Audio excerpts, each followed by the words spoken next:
Greek Air Force F-16 makes emergency belly landing. A Greek Air Force fighter pilot pulled off a landing gear failure Thursday afternoon that could have ended very differently, bringing an F-16 down on its belly at Zakynthos airport after the jet's wheels refused to extend during a routine training flight. The Hellenic Air Force confirmed the emergency landing occurred around 1:45 p.m. local time, with spokesperson Lieutenant Colonel Konstantinos Gravalos telling reporters the jet suffered an unspecified malfunction and that the pilot is in good health. The aircraft belonged to the 335th Squadron of the 116th Combat Wing, based at Araxos Air Base in the northwestern Peloponnese, and had taken off for what officials described only as a training exercise before the malfunction forced the pilot to divert to Zakynthos, an island airport roughly 100 kilometers 62 miles south of Araxos across the Ionian Sea. According to Greek broadcaster ERT and multiple local outlets covering the incident,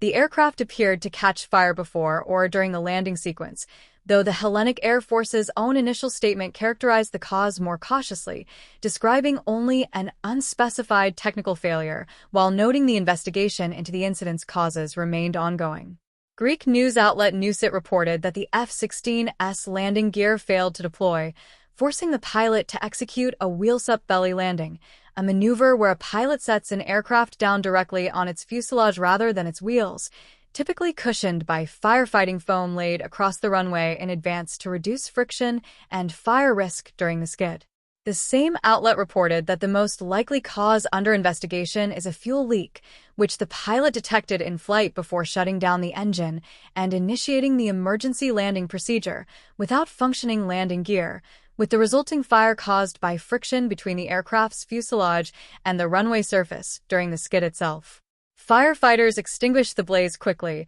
according to multiple Greek outlets reporting from the scene, and Zakynthos airport remained closed following the incident until crews could remove the damaged aircraft from the runway. A belly landing is one of the more dangerous but survivable emergency procedures a fighter pilot can execute, and it exists specifically because a jet without functioning landing gear cannot simply circle until the problem resolves itself. The maneuver requires a pilot to fly an unusually precise, low-power approach, often after burning off or dumping excess fuel to reduce both weight and fire risk, before setting the aircraft down as gently and level as possible directly on its underside, letting the airframe itself absorb the impact and subsequent friction as it slides to a stop. Ground crews typically spray a layer of firefighting foam across the runway beforehand specifically to reduce sparking and cushion the belly of the aircraft during that skid, a precaution Greek reports indicate was used during Thursday's landing. The F-16 Fighting Falcon has formed the backbone of the Hellenic Air Force's combat fleet for decades, and Greece operates one of the largest F-16 fleets in Europe, having continuously modernized its jets through successive upgrade programs rather than replacing the airframe outright.